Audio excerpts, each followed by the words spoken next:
Good morning. I'm Iftikhar Ahmad, President and CEO of Rhode Island Airport Corporation. We're happy to have you all back to Rhode Island T.F. Green International Airport this morning for a major announcement by Breeze Airways. We're glad to see so many supporters of the airport, including state officials as well as representatives of Rhode Island tourism and hospitality sector.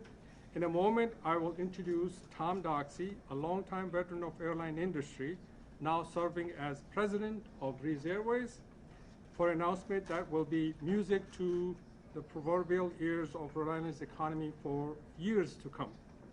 Before I introduce Mr. Doxey for his very important announcement, I want to recognize some of our honored guests in attendance. We got Mayor Trafficani, our board member, who's here with us. We also have Jeff Bogosian, our board member, with us. We have Michael Lazarus, board member of Breeze, with us today. We have Eva Mancuso, policy advisor to the governor, with us.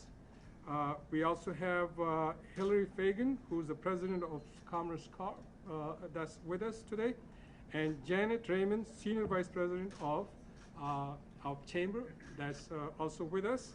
We also have Jim Smith, who is vice president of Breeze, and Eric Fletcher, who has been very, very active in putting all these agreements together with us. And Anika Kimball-Hentley, who is our CMO for the state. So with that, it is wonderful to have so many friends of the airport here today, and I thank you all for joining us. As most of you know, RAC oversees 6 airports in Rhode Island. According to the FAA, aviation has an economic impact of $2.7 billion with 19,000 jobs associated with that expenditure. For us, it is all about economy and the jobs. More service and competition at the airport by different airlines bring the fares down. Time, connectivity, and fares are important to business and passengers at large. With more service and good fares at PVD, we can retain the businesses we have here, recruit new ones, and attract tourists to come visit this great state, which in turn increases business activity in Rhode Island. And now it is my pleasure to introduce Tom Doxey, president of Breeze Airways. Tom comes to Breeze from United Airlines, where he oversees the airline's global technical operations functions and a team of more than 13,000 employees. Mr. Doxey started his aviation career with U.S. Airways before joining Allegiant Air as vice president of fleet and corporate finance. Breeze is truly fortunate to be able to draw upon Tom's expertise. This morning, he is here to give us some great news. Tom?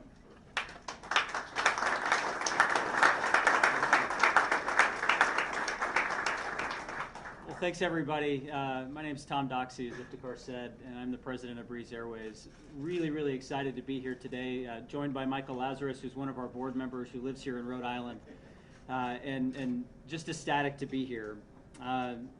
Thank you, Governor McKee, Senator Reed, for making today possible. We're excited to share this news with both of you. Appreciate everything that's gone into this, and a whole host of others who are here as well. So since launching here a year ago, the community, the airport, and the state of Rhode Island have completely embraced Breeze and have made Providence and PVD one of our fastest growing cities and airports. Today we serve 5 cities. You can see some cities listed here today. Charleston, I flew up on the Charleston flight last night, a very full flight, which was great. Jacksonville, Norfolk, Pittsburgh, and Richmond. Today, we mentioned that we would have an exciting announcement, and here it is. So we are thrilled to continue that growth with the announcement that TF Green International will become a base of operations in 2023, and that we will also be adding nonstop service to both Los Angeles and Savannah next year, as well as returning the seasonal service to Columbus. So the question is, well, what does that mean to be a base? What that means is that we would plan to put up to 8 airplanes here and continue to expand to more markets. Next year, we would plan on having 20 flights per week, and as we go through the next several years by 2027 to have 20 or more different destinations. That means 250 plus jobs, and I really shouldn't say jobs, I should say careers. Airlines have high-paying careers, and what's unique about airlines in particular is that many of those high-paying jobs don't require a college education. Some of them do, of course, but these are high-paying careers that really are an investment in the community. I'll finish by talking about something that we're really proud of, which is that you may have seen in just the last few weeks that a publication called Travel and Leisure voted us as the #2 domestic airline, ahead of airlines like JetBlue and Delta and Alaska, and less than 1 point, it was on a scale of 100, less than 1 point behind first place Hawaiian. And what I like to say to our team is that I think it says two things. The first thing that it says is that our guests really like what we've done so far. But second and most importantly, I think they like what we can become. And certainly announcements like what we're making here today are a part of what we are becoming. First and foremost, as we think about what would allow us to be able to get into that #2 ranking, it's our people. You hear the tagline, hopefully you've heard the tagline, seriously nice, that we use. First and foremost, that's about our people. And if you've flown on our airline, if you've been a guest on our airline, you've seen our team members do just that. It feels different. Iftikhar mentioned that I've been at a few different airlines. This airline feels different, and hopefully you've had a chance to fly us and you've seen that. Second to our people is that we have set the airline up in a way that is seriously nice. We've set it up differently.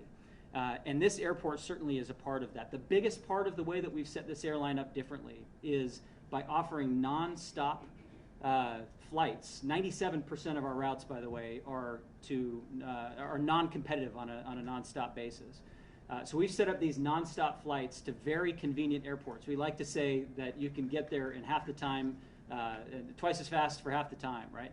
Or I'm sorry, half the price. Twice as fast for half the price. Yeah.